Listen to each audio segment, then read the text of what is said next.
Assalamualaikum warahmatullahi wabarakatuh. Mungkin sebelum lanjut wawancara, bisa memperkenalkan diri. Saya Sofia. Saya belajar di belajar fisika sejak tahun 2000. Sudah cukup lama ya, hampir 17 tahun.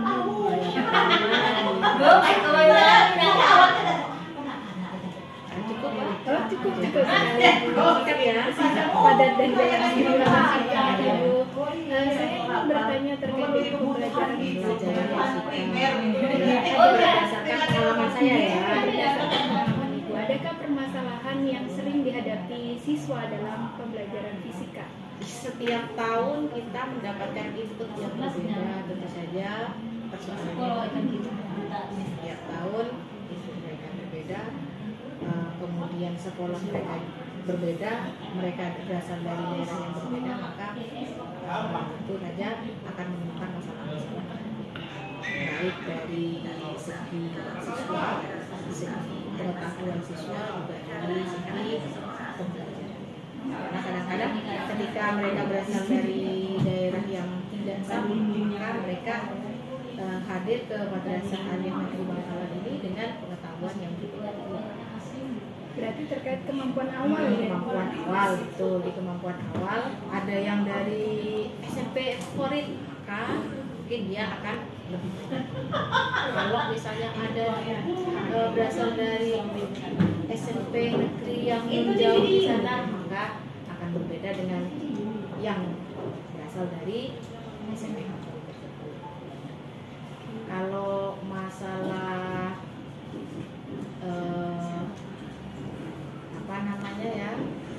karakteristik itu ya, masyarakat karakteristik siswa input awal,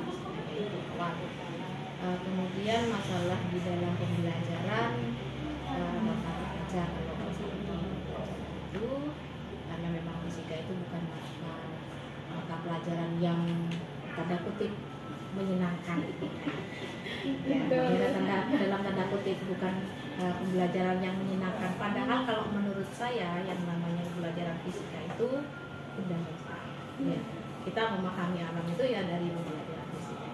Tapi bagi anak-anak itu sangat sulit sekali karena memang berangkatnya kita rumus duluan. Padahal seharusnya bukan rumus duluan, tapi fenomena yang ada di alam. Kadang-kadang kita itu sebagai guru menerjemahkan fenomena alam ke rumus, kita paham, tapi anak-anak kan belum paham. Sehingga yang di benak anak-anak itu adalah fisika itu sulit. Kenapa? Rumusku. Jadi rumusmu. Kalau kemudian bahasa fisika itu kan bahasanya adalah matematika. Jadi memang ketika rumus memasukkan angka dan anak-anak bilang pasti, ini Ibu pelajaran fisika apa pelajaran matematika? Jadi memang ada kemampuan pendukung untuk pelajaran fisika itu salah satunya adalah jadi persoalannya yang memang input awal atau pengetahuan awal siswa, kemudian memang karakteristik fisika sendiri itu juga susah. Bahasanya ada bahasanya matematika, bukan bahasa Indonesia yang banyak bahasa matematika. Itu yang menjadi kesulitan karena memang kadang-kadang input awal kembali lagi ke input awal, matematikanya kurang, kan fisikanya kan dalam proses kesulitan.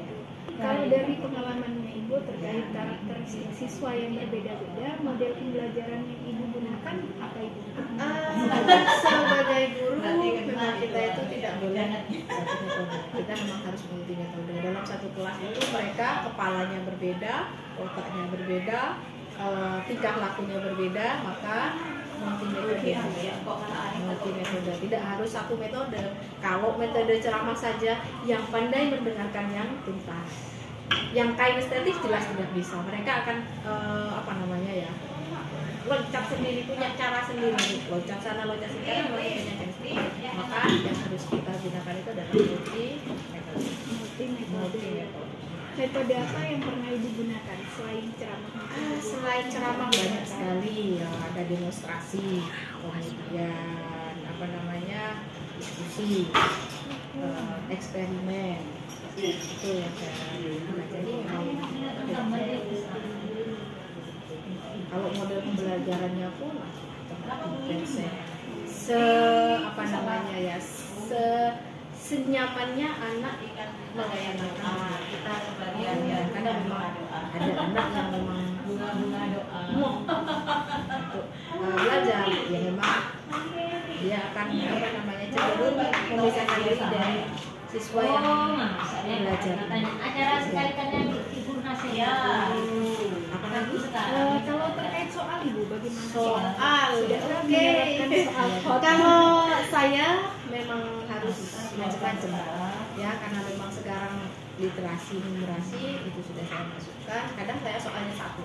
Kemarin aja saya ulangan soalnya satu. Tapi informasi jawaban itu ada di soal. Istilahnya adalah literasi. Hasilnya memang ada beberapa anak yang paham karena memang soalnya sederhana, tapi memang butuh analisis yang ada di dalam soal. Istilahnya soal hot. Soal hot kan tidak harus literasi yang soal hot tadi kan tidak harus sulit, tapi memang melatih kemampuan anak untuk menganalisis. Dan kemampuan menganalisis ini kadang-kadang yang tidak dimiliki oleh siswa, sehingga padahal soal dan jawabannya ada di teks, Tapi tetap kesulitan.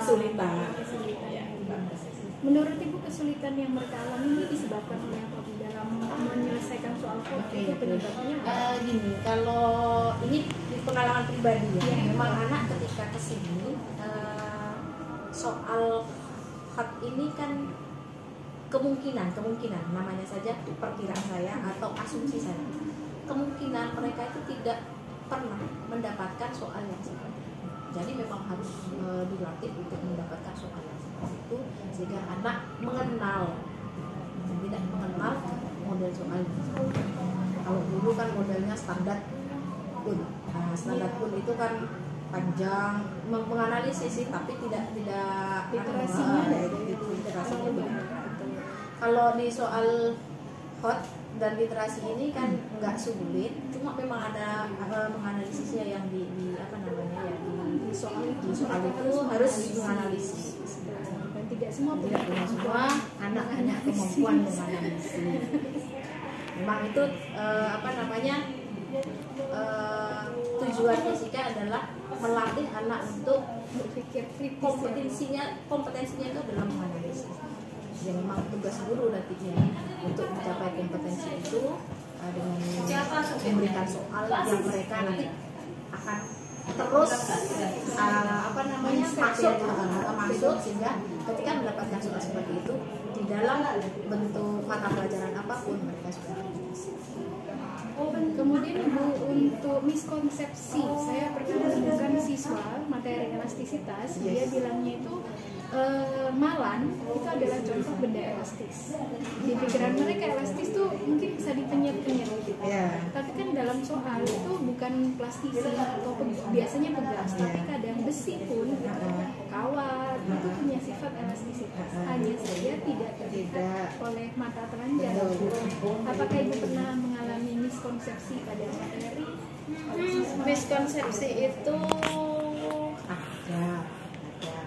Kalau saya salah satunya ya di apa namanya, lensa dan cermin.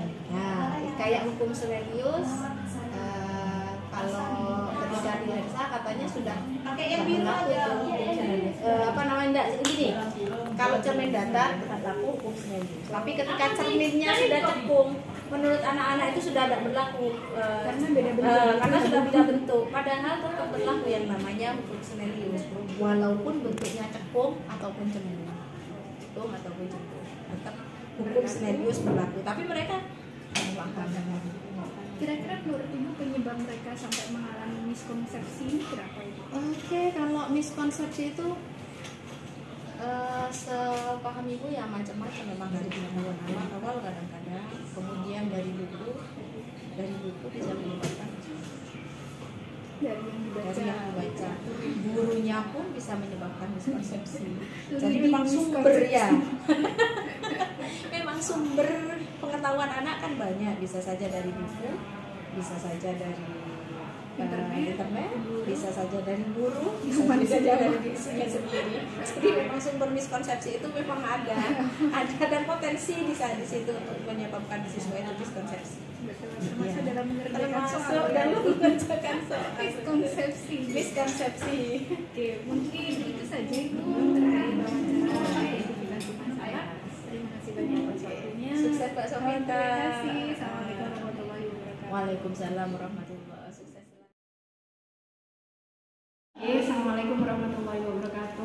Waalaikumsalam warahmatullahi wabarakatuh. Oke, sebelum wawancara nih Mbak, bisa dikenalkan dulu namanya siapa? Perkenalkan, nama saya Fatimah Zahro dari kelas 12 MIPA 5 Manbakaran. Oke, di sini Ibu ini wawancara dengan Mbak Fatim nih terkait pembelajaran fisika.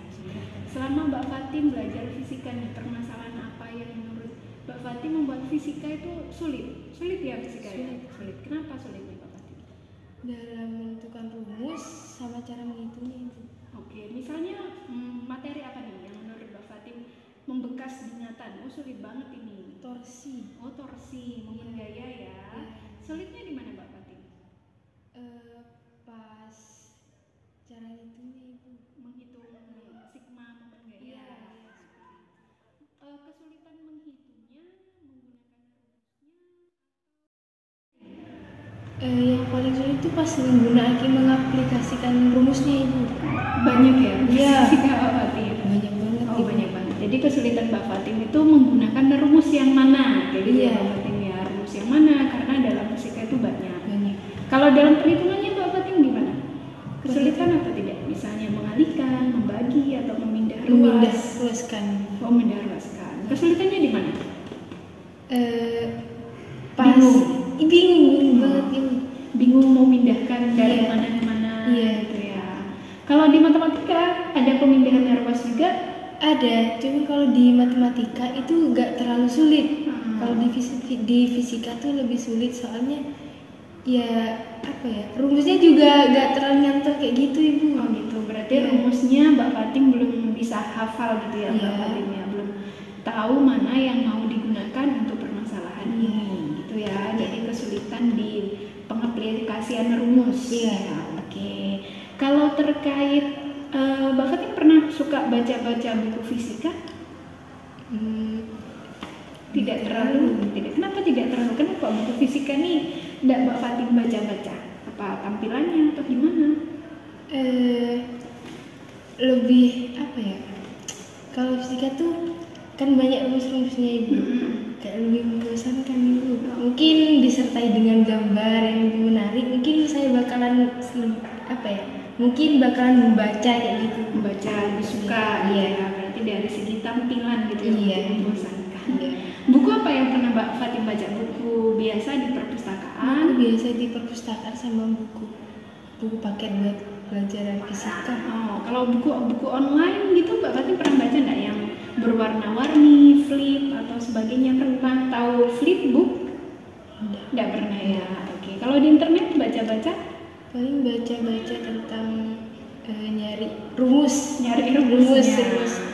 Ya. Oke. Kalau dibandingkan nih Mbak Fatim lebih memilih mana? Buku tulis atau buku elektronik? Kalau saya pribadi sih bu dua-duanya ini. Oh dua-duanya nih. Kalau suruh milih satu misalnya? Kalau milih satu sih ya elektronik aja. Elektronik. Kenapa elektronik dibanding? Karena sepengalaman saya kalau yang pakai elektronik itu lebih tidak membosankan, banyak kayak berwarna gitu. Terus caranya tuh lebih mudah, kayak apa ya, rumusnya tuh lebih apa ya, mudah ditemukan. Kalau di buku kan harus nyari kebanyakan teori sama rumus. Oh gitu ya.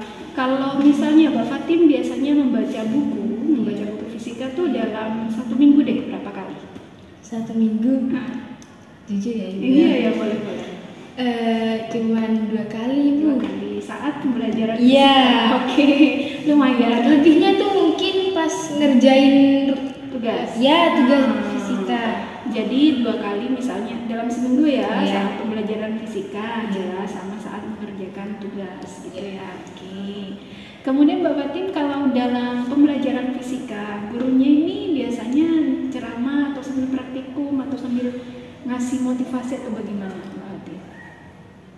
Kalau ini Bu mau yang pas kelas 3 sekarang atau yang sebelumnya juga? Tidak apa-apa, dari pengalamannya Mbak Fatin aja. Kalau yang pas kelas Modelnya ceramah atau praktikum? kebanyakan ceramah sih. Oh, ceramah. Kalau dari menurut Mbak Fatin paham nggak dengan model pembelajaran yang ceramah?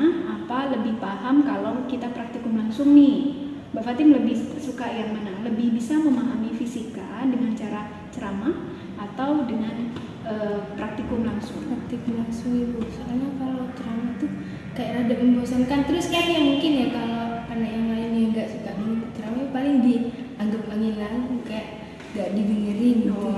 Jadi konsentrasinya Iya. terpecah ya kalau cuma Iya. ceramah, kadang membosankan gitu ya. Apalagi kalau pelajarannya di akhir Pelajaran dulu di akhir, iya paling akhir banget pas mau pulang. pas mau pulang. Gimana? Gak sumpah. Udah sebelumnya diajar sama mapel-mapel lainnya. Apalagi kalau pas dalam satu hari matematika, kimia, fisika gabung, meledak otak luar biasa. Oke, kemudian Mbak Fatin pernah belajar tentang elastisitas? Elastisitas pernah ya? lupa. Oh, cuma lupa. Kelas 11-nya ya, Iya. benda elastis kayak gitu. Menurut Mbak Fatin benda-benda elastis itu benda yang seperti apa Mbak Fatin? Elastis itu mudah mengikuti Bentuknya? Iya. Bentuknya bisa berubah kembali gitu ya Mbak Iya. Fatin ya. Seperti apa contohnya Mbak Fatin dalam kehidupan sehari-hari nih? elastis. Mungkin Kayak apa Fatin? lempung nggak sih? Apanya? Lempung masuk lagi. Apanya? Elastis. Contohnya apa tuh? Lempung bukan? Lempung? Iya. Apa lempung itu? Oh, Iya. tanah liat itu? Iya ada tapi yang warna-warni itu. Oh, yang warna-warni malang. Nah, iya. Malang. Bukan ya? Oke, kalau pegas misalnya Kalau pegas itu elastis enggak? Pegas. elastis ya. Oh, elastis. Tadi menurut Mbak Fatin contoh elastisitas itu seperti malang, kemudian pegas gitu Mbak Fatin. Kesulitan enggak? Sulitnya materi elastisitas dulu kelas 11-nya itu sulit atau enggak menurut Mbak Fatin? Mungkin kalau pas kelas 11 karena online juga ya Ibu ya. Sulit itu udah memahami materi, apalagi ini fisika diterangin secara langsung aja rada mumet, apalagi ini yang pas online rada mumet kan Ibu ya. Kemudian itu menurut saya susah Ya, susah untuk dipahami karena waktu itu pembelajaran online ya Mbak Fatin ya. Pernah praktikum nggak? Praktikum online gitu misalnya? Enggak. Belum pernah ya, jadi belum pernah praktikum secara langsung maupun praktikum secara virtual terkait pegas. Makanya pemahamannya terkait pegas itu masih mengalami kurang tentang pegas, tentang bagaimana rangkaian pegas itu sudah lupa berarti lupa sudah lupa ya. Oke, jadi kalau Ibu simpulkan ini, yang pertama mungkin kesulitannya adalah dalam menerapkan rumus. Pernah menemukan soal elastis yang susah banget Mbak Fatin? iya sih. Susunan pegas misalnya ya Mbak Fatin. Mbak Fatin lebih senang mengerjakan soal biasa atau soal yang tingkat tinggi? Mungkin kalau buat saya yang biasa dulu ya. Yang biasa dulu baru soal tingkat tinggi. Pernah menemukan soal tingkat tinggi ya Mbak Fatin ya? Pernah tapi mumet itu. Mumet. Pernah mendengar istilah HOTS? Oh, soal tingkat tinggi pernah ya? Enggak pernah ya. Jadi soal HOT ini adalah soal-soal dengan butuh analisis. Jadi tidak selesai 1 atau 2 kali pengerjaan. Jadi menganalisis seperti loop 2. Oh iya. Nah, itu kan soal HOT karena pengerjaannya kita harus cari apanya? Nyari I1, I2, I3, substitusi, eliminasi. Kesulitan nggak kalau Mbak Fatin harus mengerjakan soal HOT? Mungkin kalau ngerjain sendiri ya Ibu sulit Ibu. Berarti masih butuh bantuan guru. Iya. Bantuan guru gitu ya Mbak Fatin. Atau mengerjakan soal-soal yang taraf rendah dulu, baru nanti soal HOT. Nah iya. Gitu ya. Iya. Karena kan guru gimana kalau masih contoh soal sama latihan soal? Beda atau beda ibu. Kayak apa yang diterangin yang kayak gini nanti pas ngasih soal tuh loh kok gini gitu. Oke, berarti kesulitannya Mbak Fatim adalah ketika guru memberi contoh soal, kemudian ada latihan soal yang berbeda dengan contoh soal, itu masih mengalami kesulitan. Berarti Mbak Fatim ini masih meniru cara guru untuk menyelesaikan soal itu. Nah, kalau sudah diubah lagi soalnya kebingungan. Ya tadi ya, mengaplikasikan rumus. Oke. Kemudian Mbak Fatim, menurut Mbak Fatim, pembelajaran fisika ini materi elastisitas kan ada susunan tugas ya Mbak Fatim, susunan tugas. Kira-kira menurut Mbak Fatim itu lebih bagus, Mbak Fatim lebih suka untuk praktik secara langsung atau kan sekarang ada virtual lab ya? Mbak Fatim pernah mendengar virtual lab? Enggak. Belum pernah ya? Belum pernah praktikum? Oh belum pernah. Menurut Mbak Fatim kira nih akan lebih bagus yang mana? Mbak Fatim lebih tertarik mana? Praktikum secara langsung pakai alat dan bahan di lab kita atau menggunakan komputer di mana kita pakai lab virtual gitu? Enakan secara langsung. Kenapa nih Mbak Fatim? Soalnya kalau kita gak ngerti bisa langsung tanya, kan kita bisa langsung face to face ya Bu. Bisa langsung bertanya. Terus kalau gak ngerti nanya ini apa alatnya, bisa langsung kita pegang sendirian ini apa alatnya. Jadi gimana ya? Jadi kayak lebih mudah aja Ibu. Lebih mudah aja gitu ya. Kalau misalnya tetap Mbak Fatim praktikumnya itu tetap dipandu sama gurunya di sekolah. Cuman bedanya kalau praktikum secara langsung itu Mbak Fatim pegang bahannya, rangkai alat. Tapi kalau praktikum secara online Mbak Fatim menyiapkan laptop. Jadi tetap ada gurunya, dipandu sama gurunya. Menurut Mbak Fatim lebih tertarik yang mana? Yang secara offline sih Bu. Yang langsung, yang pegang bendanya. Kenapa? Kan kalau pakai komputer biasanya anak sekarang lebih suka. Kadang-kadang jaringan nge-lag lah nanti. Mungkin ya Ibu kalau anak-anak sekarang ya mungkin ya. Nanti kalau yang pakai komputer kadang ada yang ditinggal tidur. Ditinggal tidur ya. Tapi tetap ada gurunya di Mbak Fatim. Cuman bedanya satunya pegang alat, satunya alatnya dari saku pegang. Cuman kita taruh gitu. Mbak Fatim lebih suka yang pegang alat, lebih paham. Iya. Oke. Kemudian Mbak Fatim pernah praktikum apa saja di kelas 11 sebelumnya? Untuk matematika. Untuk matematika Bu belum. Oh belum ya. Kalau membuat grafik, Mbak Fatim pernah membuat grafik? Iya. Apa grafik apa? Grafik Materi apa? Oh ya. Grafik itu kan ada X, Y, bisa membuat grafik. bisa. Ada kesulitan nggak dalam membuat grafik? Pas nentuin itu pas bolak-balik ke kayak benda yang jatuh dari kan ke atas ini terus balik lagi ke bawah. Oh pemantulan. Ya.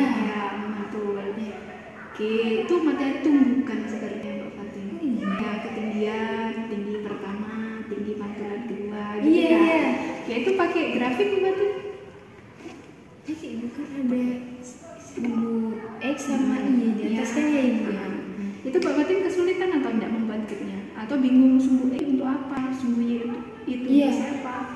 Atau sudah dijelaskan sama gurunya Mbak Fatim? Dijelaskan cuman nggak terlalu paham. Oh, nggak terlalu paham ya. Jadi sumbu X ini variabel respon atau manipulasi. Iya. Variabel X-nya belum paham. Jadi belum, kesulitannya membuat grafik ini dikarenakan tidak paham cara membuat grafiknya. Grafik buat online, buat pakai tulis tangan atau pakai komputer, pakai Microsoft Word itu kan ada grafik ya. Ada. Mbak Fatim pernah nyoba yang mana, dua-duanya atau salah satunya? Yang buku Langsung ya tanpa Microsoft Word gitu ya. Kalau pakai Microsoft belum pernah sama sekali. Belum pernah ya. Jadi tanya itu ya Mbak Fatim karena belum paham. Grafiknya kemarin berbentuk apa? Grafik lurus, naik atau turun atau lurus? lurus. Oh, grafik lurus gitu ya untuk mencari ini. Oke. Kemudian kalau dalam pelajaran fisika Mbak Fatim itu lebih seru atau lebih paham belajar sendiri atau belajar bareng teman-teman secara berkelompok, saling diskusi gitu. Enakan diskusi Ibu. Enakan diskusi ya daripada sendiri. Oke. Kenapa lebih enak diskusi. Soalnya kalau apa ya, bisa tukar pikiran. Kalau kita nggak tahu bisa nanya teman yang mungkin lebih tahu. Biar bisa kalau semuanya nggak ngerti, biar kita bisa enak mecahin masalah itu bareng-bareng, nggak kerja sendiri kan. Kalau kerja sendiri kayak gimana sih, cuman apa ya cuman sendirian. Kalau sama teman-teman kan masih ada ketawa-ketawa gitu. Jadi have fun gitu ya belajarnya, jadi tidak monoton, bisa pikiran dengan teman-teman Mbak Fatin. Oke. Kalau kita balik lagi pada materi elastisitas nih ya Mbak Fatin ya. Kalau misalnya elastisitas ini dalam pemanfaatannya di teknologi, Mbak Fatin pernah tahu nggak pemanfaatan elastisitas dalam penggunaan teknologi? Tadi kan contohnya malang, tegas gitu ya Mbak Fatin ya. Kira-kira dalam pemanfaatan teknologi tegas dimanfaatkan apa enggak Mbak Fatin? Atau pemanfaatannya dalam secara bebas deh, nggak harus di bidang teknologi. Jadi di bidang bebas, untuk gimana untuk apa? Oke sih. Itu Apa tuh? apa ya, yang di Kasur ya? oh iya itu. Oke, mungkin itu ya Mbak Fatin ya, wawancara kita. Senang sekali bisa wawancara Mbak Fatin. Semoga semangat ya, tetap siap untuk belajar fisika